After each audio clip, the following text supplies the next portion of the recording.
Bienvenido al curso de escatología. Escatología es el estudio de los últimos tiempos o las últimas cosas.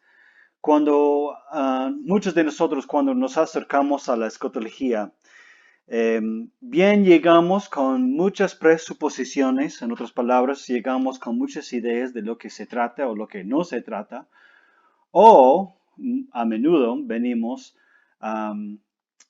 sin nada. Realmente es un misterio para nosotros y tememos realmente acercarnos a la doctrina de la escatología. Y nosotros en este curso, nuestra meta es poder no explicar todo, no poder responder a cada pregunta que quizás tenemos, pero sí vamos a acercarnos a la palabra para entender por lo menos algunos principios de lo que la Biblia enseña. Y sobre todo lo que quiero poder transmitir son las herramientas para poder entender e interpretar las escrituras en cuanto a la escatología. Porque yo creo que uno de los errores más comunes que nosotros cometemos y que realmente muchos de la iglesia comete es escudriñar las escrituras sin de antemano establecer y aprender las herramientas para entenderla.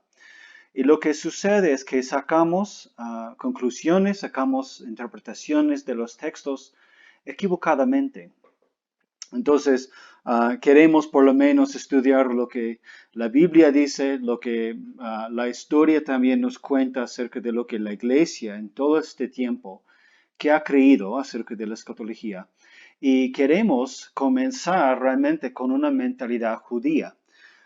Cuando nosotros pensamos en el Nuevo Testamento, donde muchos de nosotros corremos uh, para entender la escatología, nos olvidamos que realmente el Nuevo Testamento es un comentario del Antiguo Testamento. El Nuevo Testamento es nuestra llave para abrir la puerta del Antiguo Testamento.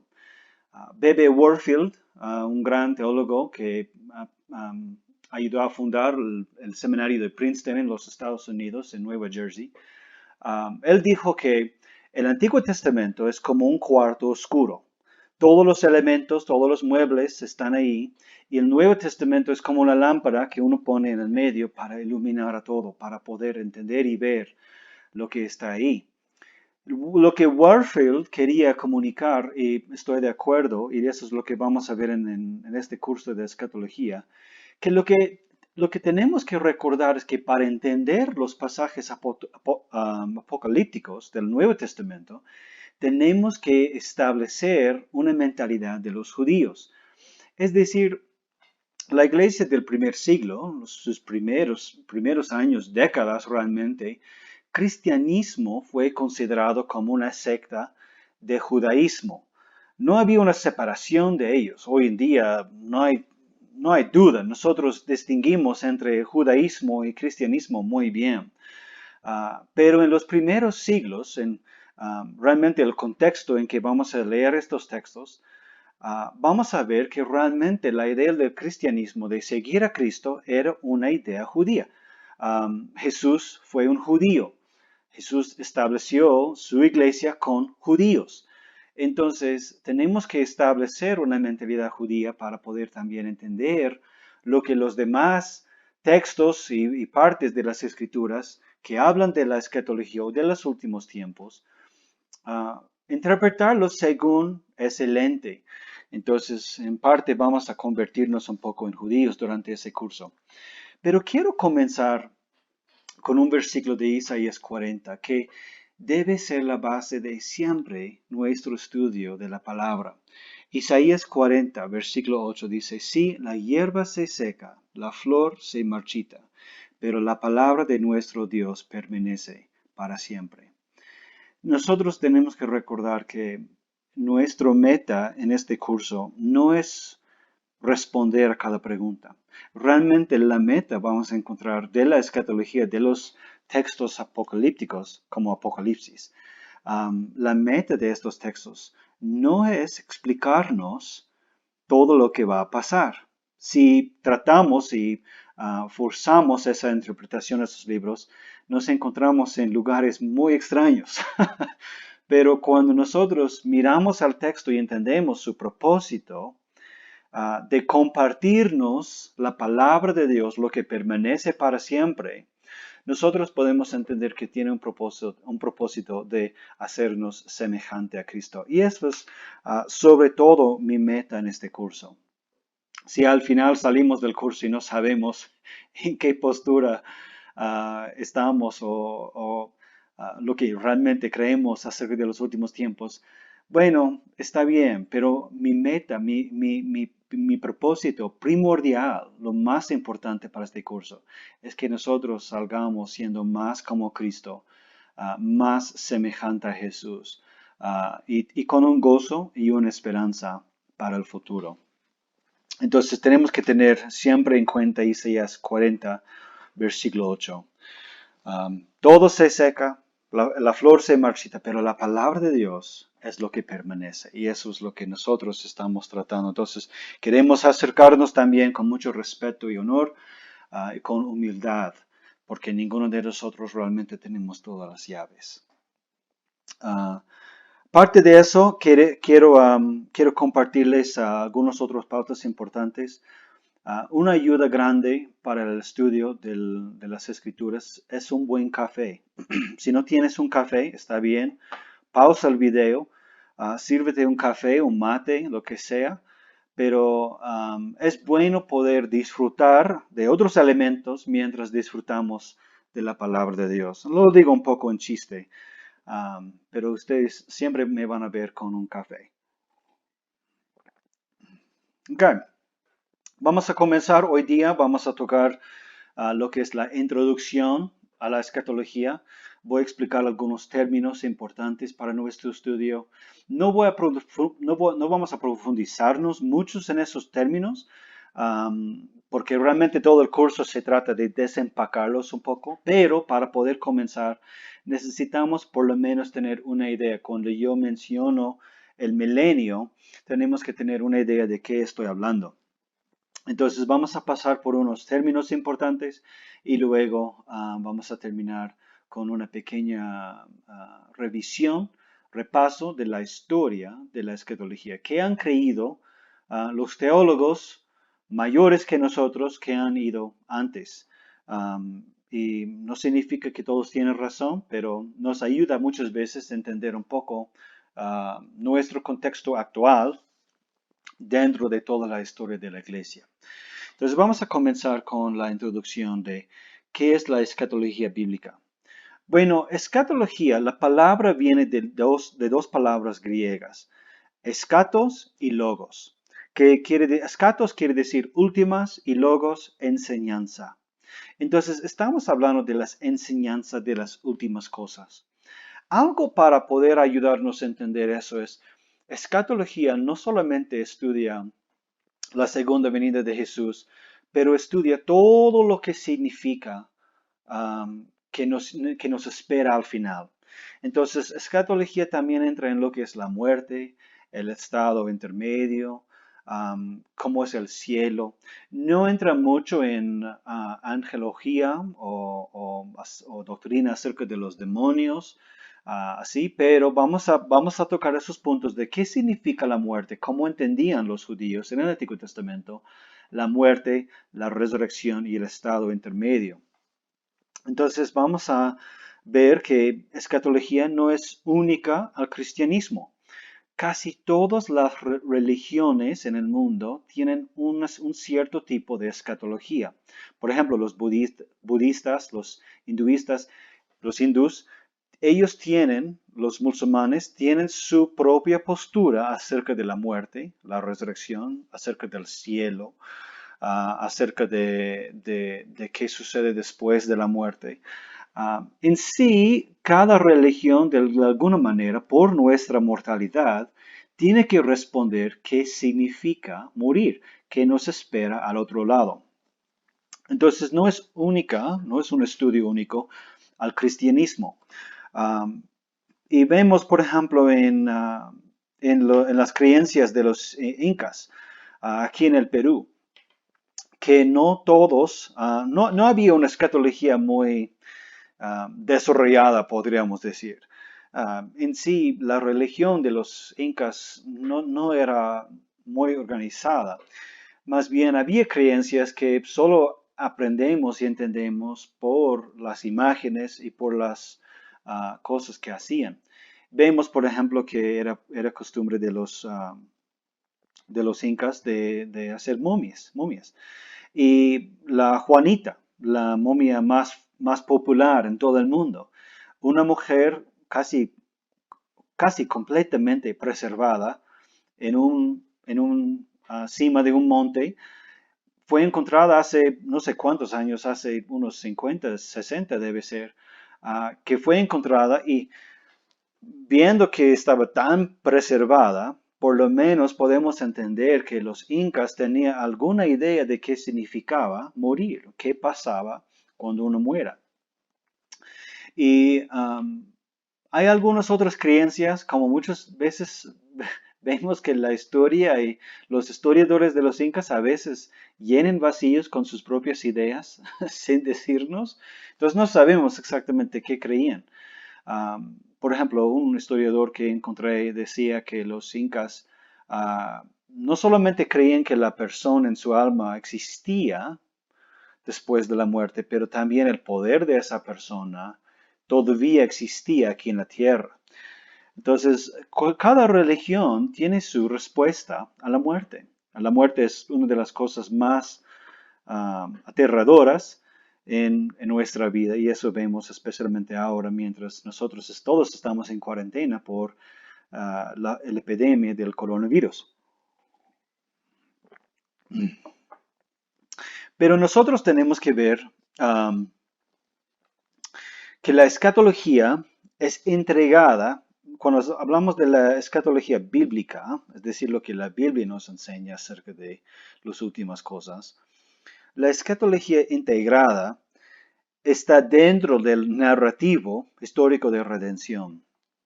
A mí me gusta usar la frase histórico redentivo. Redentivos técnicamente no es una palabra en español, pero igual no me importa mucho. Me gusta crear nuevas palabras. Entonces tenemos que ver que la escatología no puede solamente tener base en los pasajes apocalípticos. Cuando pensamos en escatología, no deberíamos siempre solo recorrer a Daniel 9 o Apocalipsis o algunas cartas de Pablo. Nosotros tenemos que ver que la escatología, como cualquier otra doctrina o teología, es integrada, es parte de todas las demás teologías. Y así es gobernada por ellas también. La escatología debemos cuidar de no separarla de otras doctrinas, de otras interpretaciones. Entonces, nuestro entendimiento de la escatología bíblica también depende de nuestro entendimiento de los otros pasajes. Lo que los otros pasajes nos cuentan, nos ayudan. Por eso la Biblia es íntegra. Y vamos a ver que la escatología tiene dos enfoques principales. Podemos hablar de la escatología general, que se trata de la iglesia, Israel, las naciones, la parusía, que es la segunda venida de Jesús. Y también escatología individual o personal, la muerte o el estado intermedio, lo que nosotros también todos vamos a pasar. Entramos entonces en algunos términos y temas importantes para poder entender dentro de todo de este curso algunas cosas de que estamos hablando. Aunque voy a mencionar estos, no solamente vamos a hablar de ellos, vamos a tratar de tocar todos los pasajes importantes de la escatología, pero necesitamos entender estos términos. Primero, la parusía. La parusía es una palabra que refiere a la segunda venida de Jesús. Basta decir eso. La parusía es la segunda venida de Jesús. Entonces, cuando me escuchen decir la parusía, estoy hablando de cuando Jesús vendrá por segunda vez. Jesús, después de nacer, murió, resucitó en el tercer día y después de 40 días ascendió al cielo. Y desde ahí estamos esperando. Los apóstoles, los autores del Nuevo Testamento, también estuvieron esperando la segunda venida de Jesús y nosotros seguimos esperándola y lo llamamos la parucía. Segundo, el milenio. Esta palabra vamos a escuchar y encontrar muchas veces, porque casi todas las posturas, cuando pensamos en lo que es controvertido, las controversias de la escatología, y por eso quizás tememos acercarnos al tema, casi todas las controversias comienzan con el milenio. El milenio es una de las cosas más importantes para el estudio de la escatología. Y es un tema que solo, bueno, no debería decir solo porque algunas posturas piensan que lo encuentran en otros lugares, pero solo encontramos la palabra milenio en Apocalipsis capítulo 20. Y es un periodo del reino de Cristo y nosotros podríamos hablar de un milenio o un tiempo de 1000 años. Yo sé que técnicamente un milenio son 1000 años, pero según su interpretación del milenio, algunos prefieren hablar de 1000 años que un milenio. Y está bien. Ok, ahora vamos a estudiar un poco acerca del milenio. Vamos a tocar más profundamente este tema cuando estudiamos Apocalipsis 20 y realmente durante todo el curso. Pero para poder seguir necesitamos tener una base de esos términos y el milenio es algo importante. Lo encontramos en Apocalipsis capítulo 20. Hay realmente tres posturas generales del milenio, pero dentro de la primera hay dos posturas que tienen algunas diferencias que son importantes a señalar. Entonces, vamos a ver primero es premilenialismo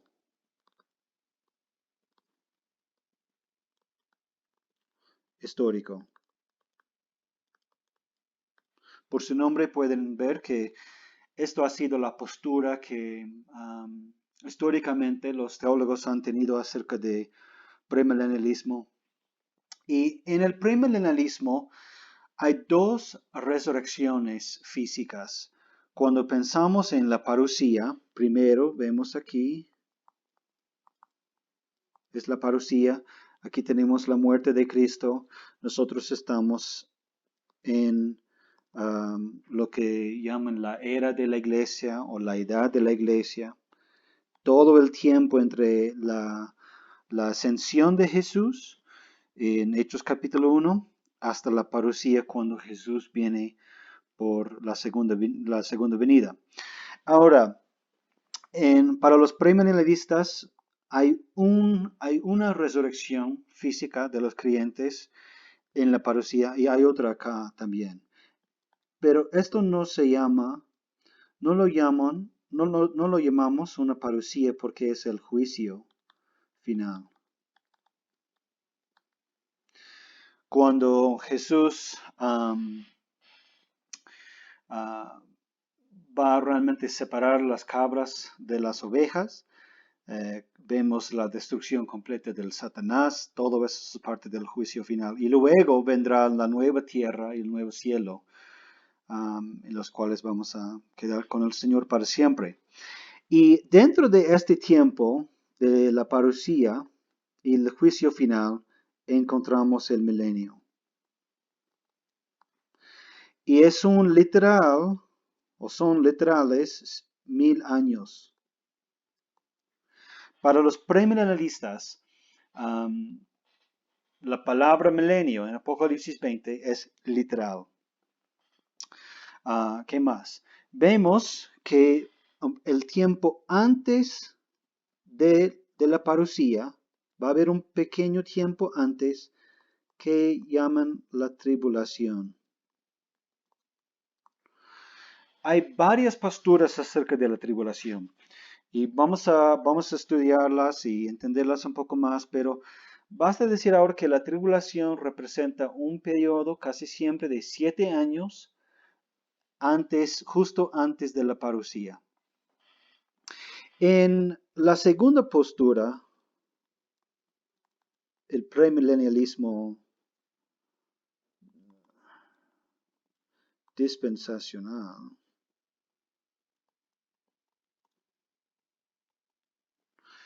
Vemos lo mismo. Bueno, cosas parecidas.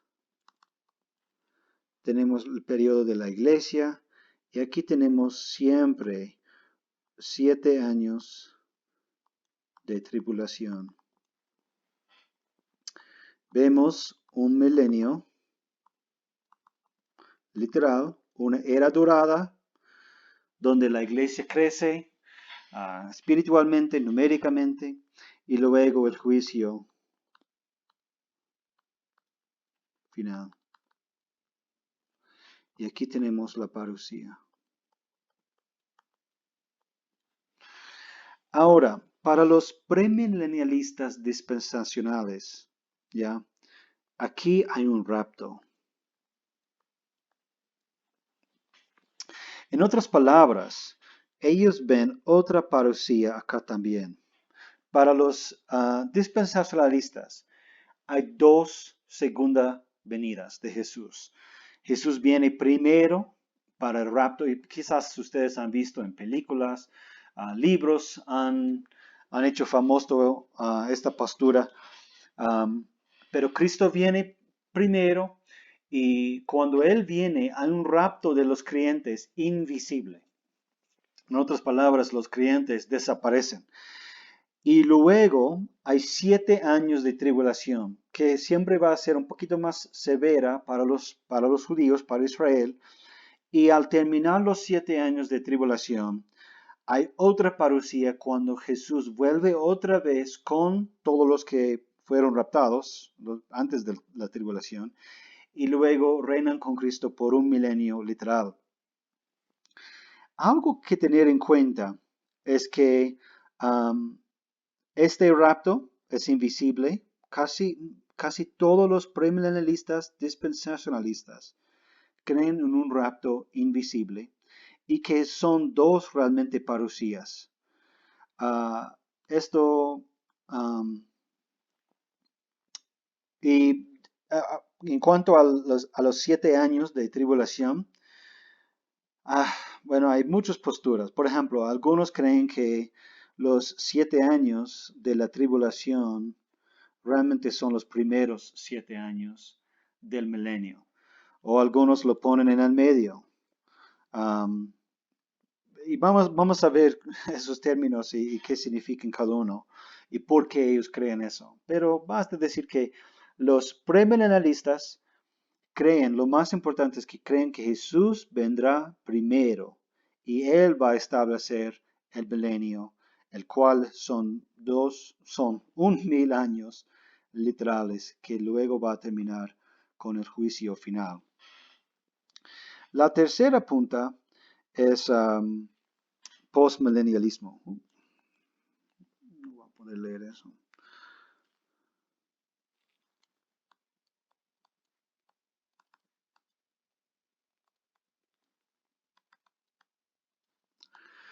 Como su nombre indica, postmilenialismo quiere decir que Jesús vendrá después, que realmente esta es la parucía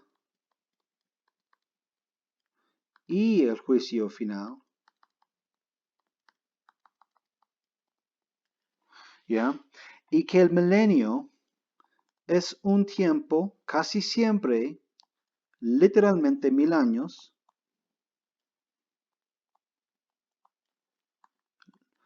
antes de la parucía.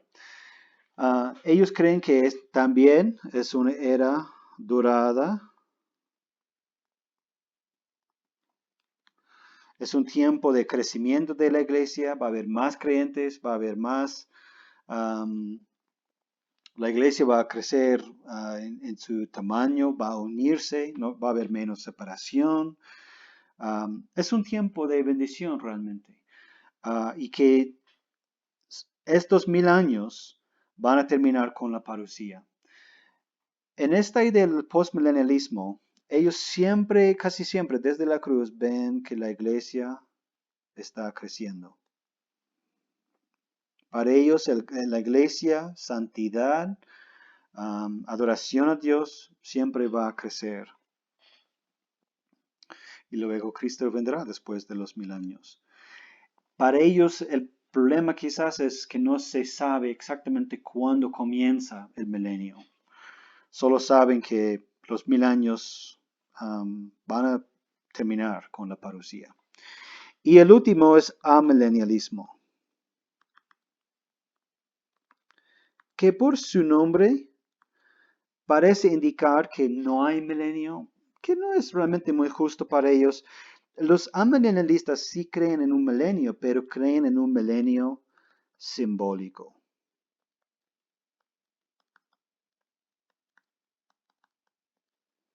Para ellos el milenio no son 1000 años literales, sino es el tiempo, todo lo que es la iglesia. Y luego también termina con la parucía y el juicio final, como ambos eventos en el mismo tiempo. Para ellos el milenio es desde la ascensión de Cristo. Después de los 40 días, después de la resurrección de Jesús, Jesús ascendió en Hechos capítulo 1 y ellos consideran que el milenio es todo el tiempo desde la ascensión de Jesús hasta la parucía. Entonces, estas son las 4 posturas principales y claro que hay distinciones, hay diferencias entre cada uno. Algunos han tratado de combinar algunas ideas, pero vamos a ver un poco más de eso en otras lecciones. Muy bien. Entonces, esto va a ser importante para nosotros para entender, porque cuando menciono o cuando hablo del postmilenialismo, ustedes tienen que entender a qué me refiero. Muy bien, vamos a tomar un break y vamos a volver con algunos estándares de la interpretación. Ok, vamos a seguir en nuestro estudio, nuestra introducción a la escatología y quiero hablarles acerca de algunos estándares para la interpretación de las escrituras. Estos son realmente pautas bien importantes para nosotros porque, como dije anteriormente, acercarnos a la escatología bíblica no indica un estudio aparte de las demás teologías. Y eso implica que no podemos interpretar los textos apocalípticos aparte de los estándares de la interpretación o la hermenéutica. Entonces, este no es un curso de hermenéutica, entonces no vamos a profundizarnos mucho en eso, pero quiero señalar algunas pautas para nosotros para recordar. Primero, el rol de los profetas. Hay que recordar que los profetas tenían el rol de advertir a las personas contra el pecado y también anunciar el plan de Dios para su salvación. Si leemos, por ejemplo, los profetas en el Antiguo Testamento, encontramos que la mayoría de ellos hablaban del presente. Los profetas, en su profecía, la gran mayoría de la profecía del Antiguo Testamento habla del presente, no del futuro. La mayoría de los profetas ni predecían el futuro. Entonces, la profecía propia en sí, y yo voy a usar el término de profecía hablando de las promesas del futuro, porque eso es lo que entendemos ahora. Pero profecía propia realmente quiere indicar el anuncio de Dios o el anuncio de la voluntad divina. Entonces tenemos que recordar que la profecía no es siempre una predicción.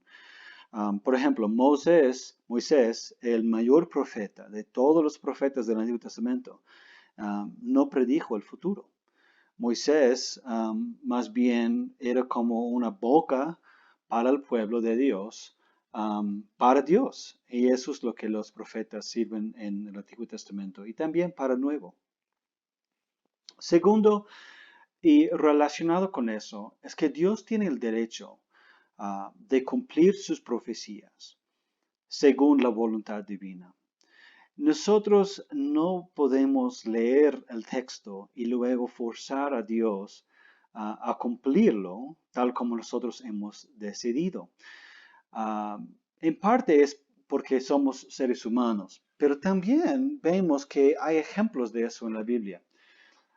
Un buen teólogo y dijo que él no tiene ningún problema convertir o cambiar su postura del milenio en medio aire. En otras palabras, si Jesús viene y al final no viene en ningún sentido, ninguna manera como nosotros hemos planeado, Él no tiene ningún problema cambiar su postura al último minuto.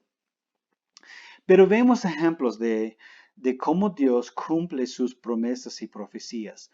Por ejemplo, si nosotros queremos leer Apocalipsis y poder entender lo que Apocalipsis trata de contarnos acerca de los últimos tiempos, nos ayuda bastante primero estudiar cómo Dios cumplió sus promesas y profecías en la vida y muerte de Jesús. Vemos, por ejemplo, que los fariseos, quienes enfrentaron las enseñanzas de Jesús por casi todo su ministerio, eran las personas que entendieron las profecías del Antiguo Testamento más literalmente que cualquier otro. Ellos eran los expertos de la ley, eran expertos en las escrituras del Antiguo Testamento, pero no reconocían a Jesús como el Mesías. Nosotros, 2000 años lejos de la cruz, nosotros podemos leer el Antiguo Testamento y ver Jesús en cada hoja y ver a Jesús en cada historia. Nosotros entendemos los cientos de profecías que Jesús cumplió, pero ¿por qué los fariseos no podían verlo? ¿Por qué los fariseos no podían entender que Jesús estaba cumpliendo lo que las escrituras hablaban de él? Era porque ellos tenían en su mente una idea precisa y exacta de cómo iba a llegar el Mesías. Y nosotros probablemente podríamos cometer el mismo error. Por ejemplo, miremos un rato a Isaías 11, versículos 1 y 2, y también a Jeremías 39, versículo 9. Vamos a ver esos versículos. Una vara saldrá del tronco de Yesé, un vástago retornará de sus raíces, sobre él reposará el espíritu del Señor, el espíritu de sabiduría y de inteligencia, el espíritu de consejo y de poder, el espíritu de conocimiento y de temor del Señor. Ahora, ¿de qué está hablando esto? Aquí, una vara saldrá del tronco de Yesé. ¿Quién era Yesé? Yesé era el padre de David. Entonces, la profecía de Isaías 11 es que va a haber un descendiente de David o descendiente de Yesé en que va a volver. Entonces, estamos esperando el retorno del reinado o reino de David. Y Jeremías 39.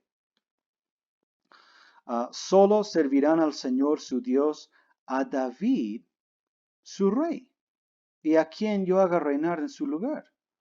Pero espera, David estaba muy muerto cuando Jeremías habló estas palabras por Dios. Entonces, estas dos profecías hablan del futuro reino de un descendiente de David. Ahora sabemos que Jesús nació de David, Jesús era un pariente de David. Pero, ¿qué pasó? Los judíos, y aún podemos ver un poco en los discípulos, los israelitas esperaban un reino literal, terrenal, esperaban un soldado, un general del ejército. Jesús no cumplió para ellos estas promesas. ¿Por qué? Porque según estos versículos, ellos esperaban un reino terrenal.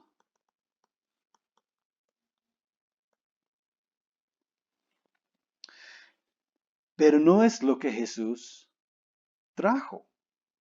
Ahora, para muchos de nosotros no tenemos ningún problema con eso, porque nosotros entendemos que el reino que Jesús trajo es mejor que un reino terrenal.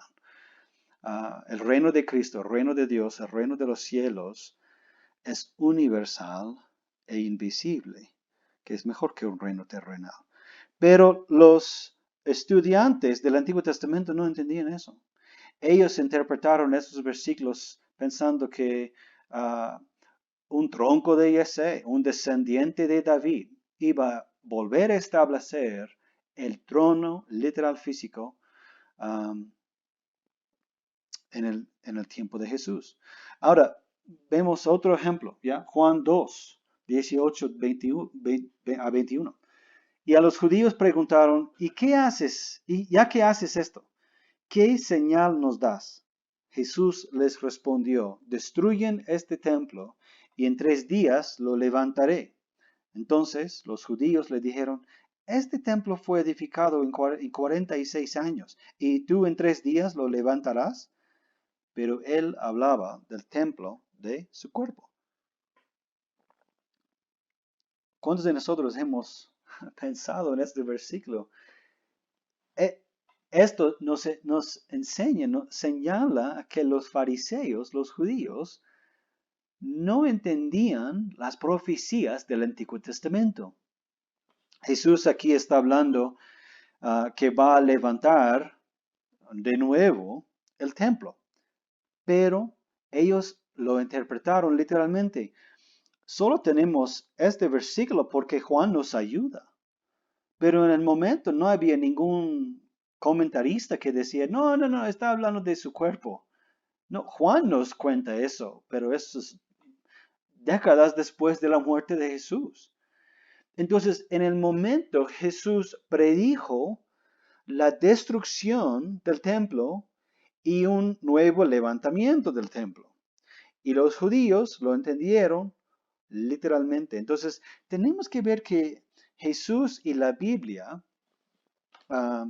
interpretan las profecías del Antiguo Testamento muchas veces de una manera muy diferente de lo que quizás sería lo normal. Y al final Dios tiene derecho de cumplir las cosas tal como Él decide hacerlo. No quiere decir en ninguna manera que lo que nos ha dicho está mal o que nos ha mentido. No, en ningún momento es verdad para las profecías cumplidas en Jesús. Vemos más bien que Jesús las cumple, pero quizás de una manera que no esperábamos. Ahora, algunos patrones y temas. Como yo dije en el principio, el Nuevo Testamento es un comentario del Antiguo Testamento. Tenemos que entender eso. Vamos a encontrar las raíces o las herramientas para entender los pasajes apocalípticos en el Nuevo Testamento en el Antiguo Testamento. Los autores del Nuevo Testamento entendieron que su propósito era conectar las ideas, conectar la misión, vida, muerte y resurrección de Jesús con el Antiguo Testamento. Por eso es bien importante conectar todos los sucesos del Nuevo Testamento con el Antiguo Testamento. Por ejemplo, en Romanos 5, Pablo conecta las ideas de la desobediencia de Adán, en Génesis 3, con la obediencia y justicia de Jesús. Sí, Romanos 5 nos ayuda bastante a entender la misión de Jesús, porque ahí es donde encontramos que Jesús es un nuevo Adán. Entonces, el propósito de Pablo no es darnos nuevas ideas que no existían antes, es conectar las ideas para nosotros. Y vamos a ver que en la escatología hace lo mismo. Y ahora la contingencia en las Escrituras. Vemos que la profecía existe para advertir y anunciar. Juan Calvino dijo, los creyentes para animarse a una conducta sana y recta deben contemplar con los ojos de fe la vida celestial, que aunque ahora está oculta, se revelará en la segunda venida de Cristo. Cristo inmediatamente establecerá su trono sin demora. Lo que Calvino está diciendo es que los pasajes que hablan de nuestra vida celestial tienen un fin de ¿qué? De animarnos a una conducta sana y recta. Tenemos que ver que todas las escrituras existe para producir en nosotros cambios Ahora, quizás la parte de doctrina o la teología que más no anima a la gente o que carece, diría, dentro de la iglesia terrenal, que carece de poder, es la escatología. Muchas veces tratamos a la escatología como una ciencia del futuro nada más, cuando realmente su propósito es tal como todo lo demás escrituras, de producir en nosotros una conducta y una afección diferente hacia el Señor. Su propósito es moldearnos a Cristo. Um, entonces, una escatología que nos lleve a Cristo en ninguna manera es un ejercicio en vano. Jonathan Mann dijo, la visión bíblica de la profecía la visión bíblica de la profecía es que un pronóstico no es necesariamente una predicción que debe cumplirse a toda costa. Más bien, una predicción de desastre es una pista para que se puedan tomar las medidas adecuadas para evitar el mal. Del mismo modo, una predicción de bendición es un estímulo para que pueda haber perseverancia en el curso correcto. En otras palabras, Dios tiene derecho de cumplir las profecías tal como Él lo ve bien. Y nosotros, al estudiar, debemos realmente responder en acción de gracias y con una nueva actitud. Muy bien, entonces seguimos. Revelación progresiva. Vemos que los pactos, tanto los detalles de los pactos como su propio desarrollo, toman tiempo. En ningún momento vemos que los pactos comienzan así. Los pactos se desarrollan tras el tiempo. Abraham y Sara, ¿cuántos años esperaron la llegada de Isaac? Aunque tenían la promesa de una descendencia y no tenían hijos, ellos esperaron 25 años para el cumplimiento de esa esperanza, de esa promesa. Entonces, vemos, por ejemplo, en Génesis 12, vemos que Abraham va a ser una nación grande. En otras palabras, va a tener mucha tierra, pero no se sabe exactamente qué quiere decir eso. Vemos más adelante en Josué 21, realmente que el cumplimiento de la profecía a Abraham, lo que él no entendía en el momento, pero el cumplimiento es la tierra sagrada, la tierra prometida. Y otra vez en 1 de Reyes 3, con Salomón, vemos un doble cumplimiento de esa profecía. Entonces, no siempre por la llegada de la profecía se puede entender todos los detalles de cómo se va a hacer cumplido. El Antiguo Testamento vemos es como la preparación del Evangelio. Y los Evangelios son la manifestación del Evangelio. Hechos es la expansión del Evangelio y Apocalipsis es la consumación del Evangelio. Entonces vemos una progresión, un plan de Dios tras todos los pactos que va a ser consumido en la parucía o en la segunda venida de Jesús. Entonces no deberíamos pensar que la escatología simplemente se trata de una ciencia propia, sino que realmente es dentro de todo el progreso y desarrollo de los pactos. Y también el Nuevo Testamento habla del Antiguo Testamento como tipos y ejemplos de cosas consumidas en Jesús. Llama el Antiguo Pacto como una sombra de lo que está por venir. Y nosotros deberíamos tratar de los pasajes aún del Nuevo Testamento de la misma manera, que son sombras de lo que está por venir. No todo está explicado ahí. También tenemos que pensar en el lenguaje de los profetas. Los profetas utilizaron lenguaje cotidiano y normal para su día. Por ejemplo, si comparamos los nombres de Dios entre el Nuevo Testamento y el Antiguo Testamento, no vemos muchas veces que Dios es relacionado como un padre en el Antiguo Testamento, pero es uno de los títulos más comunes para Dios en el Nuevo Testamento. En el Antiguo Testamento emplearon imágenes del templo y de Sión para hablar del reino de Dios. No vemos, por ejemplo, el término reino de los cielos en el Antiguo Testamento, pero la idea, la esencia de lo que es el reino de los cielos existe en el Antiguo Testamento, o creemos que es algo nuevo. Existe en esas ideas de Sión, del pueblo de Dios.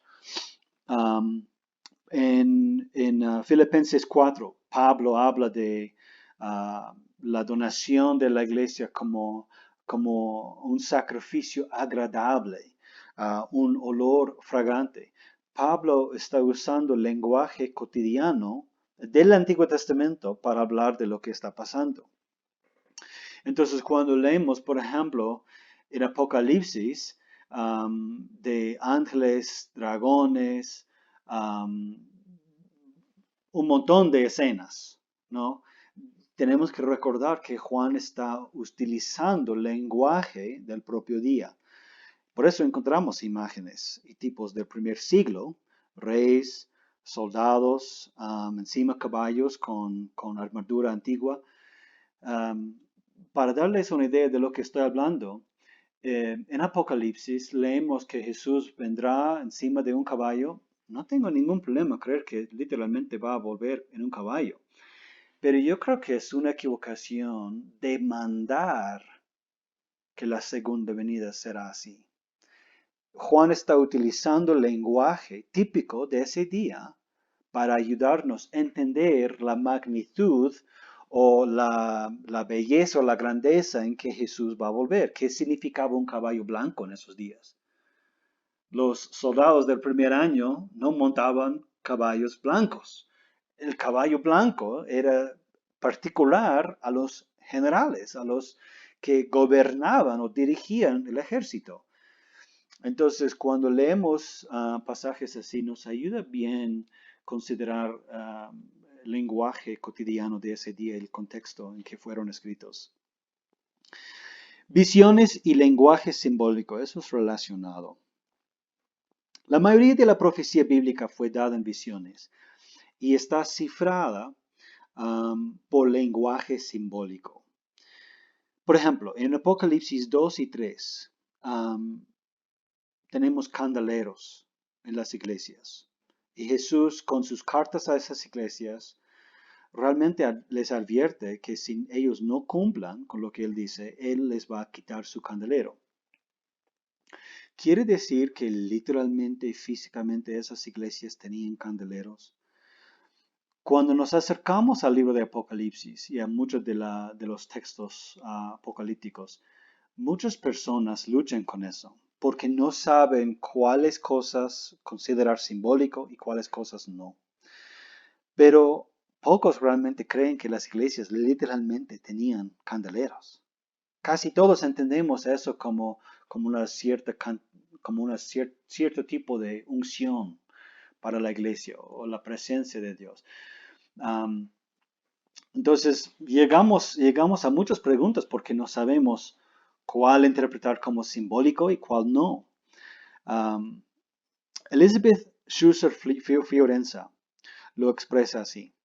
El lenguaje apocalíptico no funciona como lenguaje predictivo descriptivo, sino como lenguaje mitológico imaginativo. No apela a nuestras facultades lógicas, sino a nuestra imaginación y emociones. Quizás no nos gusta esa palabra mitológico. No está diciendo ella, tampoco yo, que la Biblia es un mito, que lo que sucede o lo que leemos en Apocalipsis es mitología. Está diciendo que tenemos que usar las herramientas que nosotros tenemos cuando leemos mitología. Cuando leemos una historia que quizás es alegoría, pero no es una parábola. Hay una gran diferencia entre esas cosas. No sé si ustedes conocen la historia del progreso del peregrino, pero en el progreso del peregrino es una alegoría, es una historia que cada persona, cada detalle relaciona con el Evangelio, relaciona con la Biblia. El carácter principal, el personaje principal en esa historia se llama Cristiano. y se enfrenta con muchas diferentes cosas, y cada cosa refleja, tiene base en una verdad bíblica. Y es realmente una bonita historia de alegoría. Pero si pensamos en otra historia como el león, la bruja y el armario, vemos que el león representa a Dios, a Jesús, pero no todas las personas en esta historia tienen respaldo en la Biblia. Es como una parábola. No todos los detalles llevan la misma cantidad de significado. Algunos de los animales que hablan en el bosque, en el león, la bruja y el armario, ¿tienen relación con alguna persona en la Biblia? No. Simplemente es una historia cuyo cuento relaciona con el Evangelio. Hay un montón de diferencia y lo que Elizabeth Schuster Fiorenza está diciendo es que nosotros tenemos que recordar que el lenguaje apocalíptico no se trata de explicar cada detalle de cómo van a ser las últimas cosas, sino trata de utilizar nuestra imaginación para ayudarnos a entender qué esperar. Y realmente, si lo vemos así, es mucho más bonito. Por eso, muchas veces los niños son los mejores intérpretes de Apocalipsis, porque los niños a menudo usan su imaginación. Más nosotros queremos, después de leer un libro como Romanos, algo tan didáctico, tan lógico, tan claro. Después de leer un texto así, queremos ir de frente a Apocalipsis y leerlo con el mismo lente. Pero no podemos hacerlo así. Llegamos a tener muchos problemas si lo leemos así. Ok, vamos a parar ahí, vamos a tomar un descanso y luego vamos a volver a ver un poco lo que es la historia del pensamiento escatológica.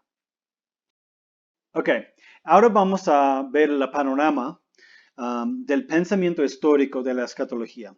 Queremos entender por lo menos un poco de la superficie de lo que grandes teólogos que vivían antes de nosotros, que creían. ¿Cuáles eran las posturas comunes, por ejemplo, en el primer siglo o después de la Reforma? Y algo que recordar es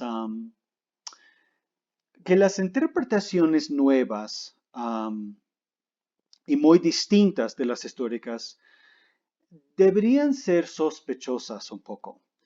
No significa que son o que están equivocadas, pero cuando escuchamos una nueva idea, por ejemplo, cuando alguien dice que puede predecir ahora la fecha de la segunda venida de Jesús, a una parte de todo lo que las escrituras dice, realmente es sospechoso simplemente porque no tiene mucho sentido que Dios esperó 2000 años para decir a una persona una nueva verdad que no es apóstol y que ahora tenemos que creer en él.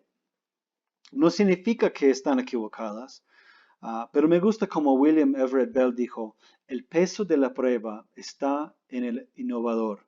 En otras palabras, si nosotros vamos a sacar una nueva conclusión acerca de escatología, debería ser con bastante evidencia y prueba de las escrituras y no basada en nuestro alrededor. Y lo que vamos a ver es que siempre hay algunas ideas, especialmente acerca del milenio y la segunda venida de Jesús, que vienen tras una interpretación por lo que está pasando en el mundo actual. Sería chévere pensar que mi generación es la generación que Dios escogió um, para, para el cual volver o venir, pero ¿por qué pienso eso? Porque cada generación lo ha pensado. Aún los del primer siglo pensaron que Jesús iba a venir pronto. Entonces, vemos que la mayoría de los padres apostólicos en sus escrituras acerca de la escatología respondían a controversias y herejías de ese día. No vemos, por ejemplo, el mismo tipo de sistemática, teología sistemática en el primer siglo. Por ejemplo, cuando pensamos en la Trinidad, las escrituras acerca de la Trinidad aparecen cuando hay herejías acerca de la identidad de Jesús o de la identidad del Espíritu Santo. Vemos en los primeros siglos entonces no una categorización de las doctrinas como escatología, sino vemos una parte aquí, una parte allá, y tenemos que juntar las ideas para poder entender un poco lo que ellos creían. Pero vemos algunas de esas ideas. Por ejemplo, vemos premilenialismo histórico en el primer siglo.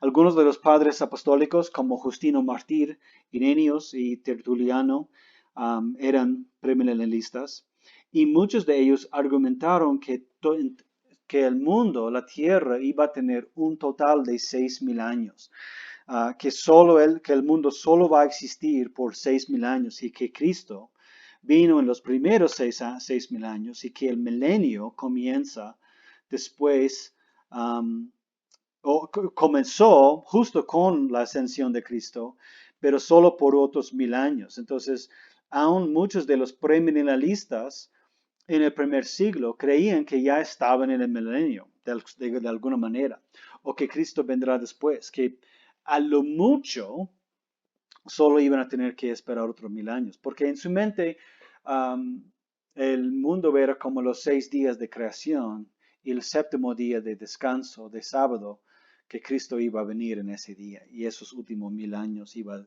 a ser el milenio sabático. Entonces, significa que muchos de los premilenialistas del primer siglo trataron de predecir realmente el fin de los tiempos. Para ellos iba a ser más o menos el año 1000 después de Cristo. También vemos premilenialismo en un grupo, en un movimiento, al final era un movimiento herético de los montanistas. Los montanistas enfatizaban los dones espirituales, el seguimiento de la época apostólica, creían en visiones y la continuación de revelación. Entonces, para ellos no había un canon de escrituras que estaba cerrado. Para ellos continúan la idea de profecía y de la palabra de Dios. Vemos amillennialismo en casi los demás padres apostólicos. En Clemente de Roma, Bernabé, que fue muy importante, él es uno de los únicos padres apostólicos que escribía mucho acerca de la escatología. Ignacio, Policarpo y Hermas. También vemos amillennialismo en la Didache. Didache era como un libro, un manual, digamos, para los pastores y para los líderes de la iglesia, y tenía, quizás podríamos decir que fue la primera colección de doctrina o teología sistemática, porque fue un libro escrito por algunos de los padres apostólicos que desarrollaron algunos protocolos y también doctrina y teología sistemática, y vemos amillennialismo ahí. Mencioné a Bernabé en su libro, bueno, lo llamaba la epístola de Bernabé. Él vivió de 70 a 131 después de Cristo. Entonces, justo durante realmente la visión de Juan. Vemos, es la primera extra bíblica escritura acerca de la escatología, como mencioné, es más largo. Y él aplicó muchas de las promesas del Antiguo Testamento acerca de Israel a la iglesia. Entonces, Bernabé en ninguna manera era dispensacionalista. Ahora, había un rechazo cuando llegamos al segundo siglo. Vemos un poco más rechazo, recelo acerca del premilenialismo con las herejías de montanismo. La iglesia primitiva comenzaba a rechazar la idea de premilenialismo, pero no quizás porque encontraba otros textos o otros argumentos en la Biblia quizás solo porque relacionaron premilenialismo con ese movimiento herético. Entonces, bueno, vemos algunas doctrinas comunes entre los padres apostólicos, por lo menos para establecer una línea de base. Primero, ellos vivían en los últimos días. Ellos creían que Roma tuvo que ser roto primero, pero luego que Cristo vendrá. Para algunos de ellos trataron de identificar un tiempo de 1000 años literales, pero aún así para ellos vivían en los últimos días. Muchos de ellos esperaban la segunda venida de Jesús, aún en su propia generación. Ellos también creían que la destrucción de Jerusalén en 70 años después de Cristo cumplió las profecías acerca del castigo de Israel por rechazar a Jesús. En el año 70, Jerusalén fue destruido y para ellos fue un fuerte señal del castigo de Dios sobre Israel por rechazar a Jesús como Mesías.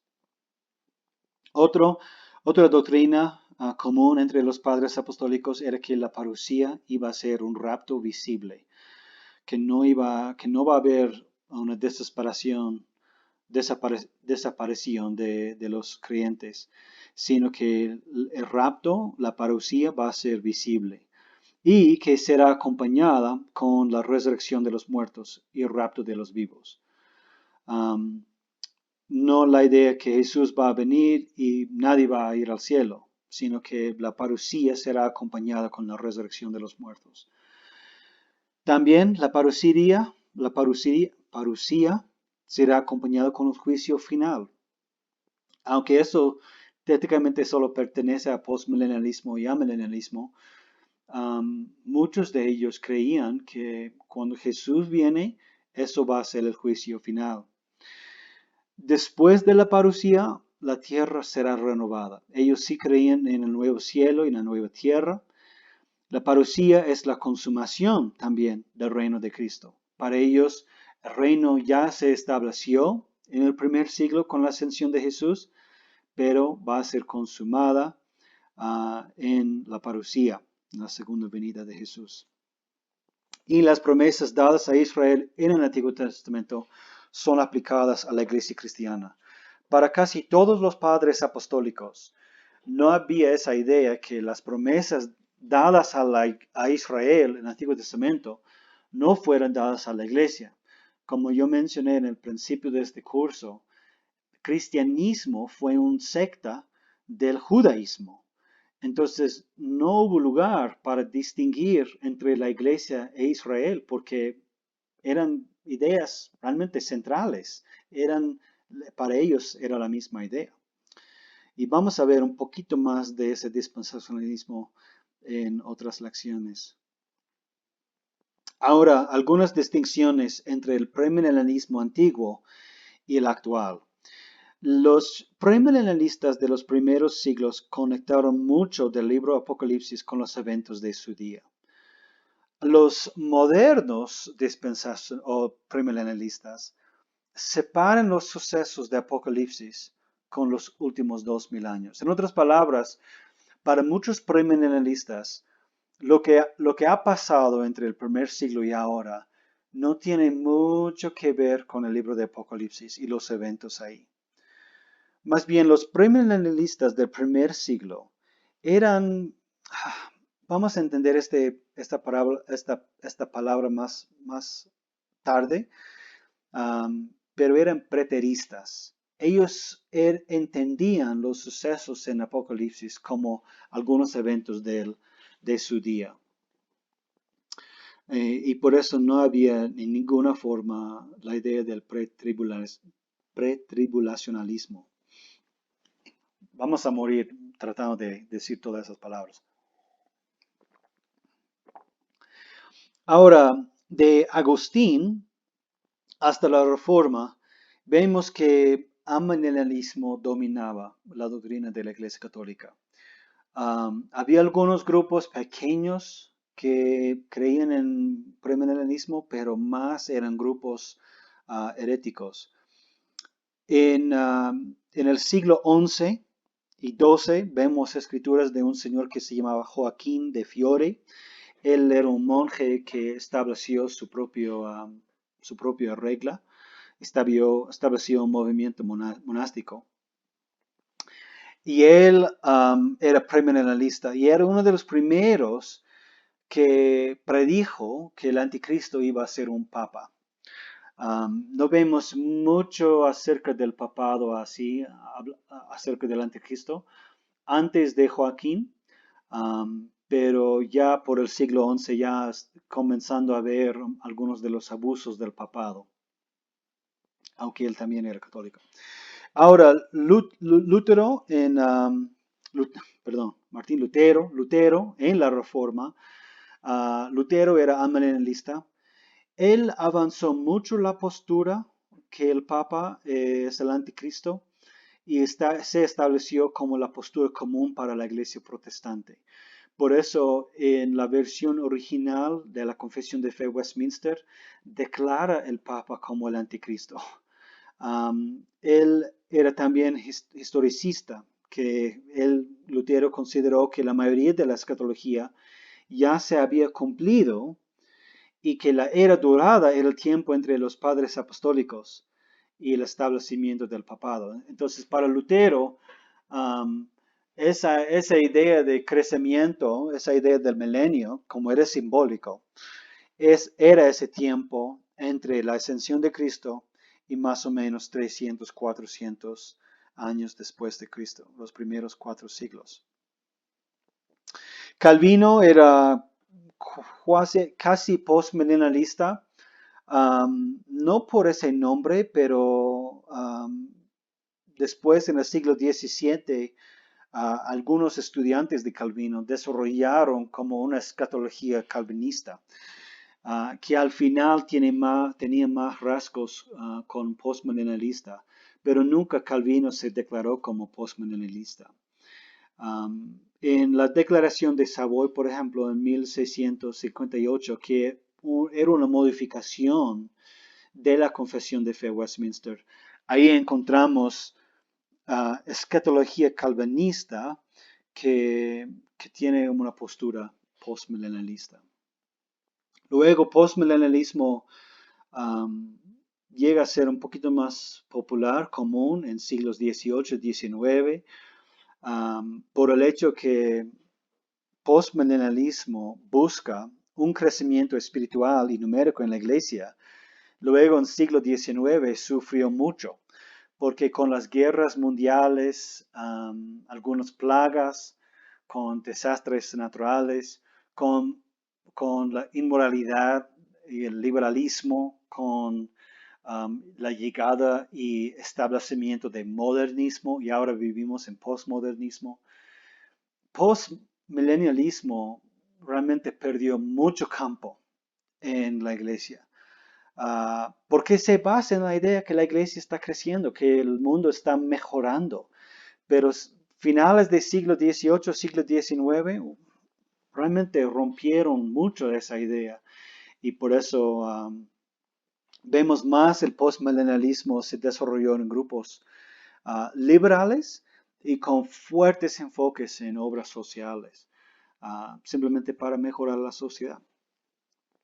Premillennialismo dispensacional vemos que creció bastante en el siglo XVII. En 1830, por ahí, nació una nueva postura de premillennialismo por un movimiento de los hermanos de Plymouth. La iglesia, los hermanos de Plymouth, era un grupo de separatistas que estaban muy críticos de la iglesia organizada. Y, por ejemplo, ellos no tenían pastores porque estaban en contra de la organización de la iglesia. Y siendo separatistas, desarrollaron bastante acerca del premillennialismo dispensacional. Desde ahí vemos, por ejemplo, el rapto pretribulacional y un enfoque fuerte en Israel. son los principios de lo que entendemos hoy como dispensacionalistas. Hoy es muy popular en las iglesias bautistas y conservadoras y casi en todas las iglesias pentecostales y carismáticas. En 1980, en los 80 del pasado siglo, perdió un poco de tracción, trajo una disminución de esas doctrinas. Creo que se dieron cuenta de que algunas de sus doctrinas basaban demasiado en eventos recientes. Para muchos dispensacionalistas, la idea del premilenialismo se basaba en que um, tenemos las guerras mundiales, las dos guerras mundiales, que eran señales de los últimos tiempos. Y luego en 1948, Israel reestableció su lugar en Israel, en Jerusalén, que no tenía por casi 2000 años. Entonces, con ese restablecimiento, con los eventos recientes, premilenialismo dispensacional cobró mucha fuerza.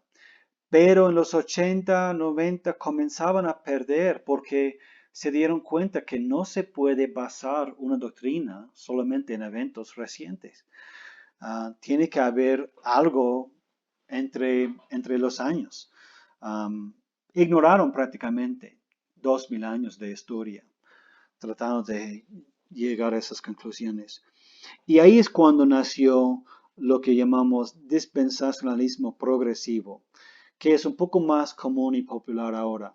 Y en dispensacionalismo progresivo trata de unir algunas ideas, ve un poquito más conexión entre los pactos entre Israel y la iglesia, trata de suavizar las distinciones entre los pactos y las creencias. Ahora llegamos a hoy, 2020. No podemos decir que las iglesias, muchas iglesias, denominaciones, diríamos, no tienen posturas específicas o declaradas por toda la denominación. Muchas denominaciones permiten a sus pastores y líderes tener diferentes posturas. Pero vemos que por lo menos amillennialismo tiene más fuerza en las iglesias anglicanas, presbiterianas, luterana, metodista, la iglesia católica y ortodoxa. Premilenialismo tiene más fuerza en las iglesias bautistas, las iglesias pentecostales y muchas iglesias que se declaran no denominacionales. Las iglesias que no tienen denominación, que quizás solo llevan por su nombre y no están conectadas a ninguna iglesia organizada. Ahora, como dije, eso no significa que una iglesia bautista es premilenialista, pero muchas iglesias bautistas sí son. Y vamos en las siguientes lecciones comenzar a ver un poco más qué dice la Biblia acerca de la escatología y vamos a comenzar a estudiar cada ismo en su base bíblica. Nos vemos.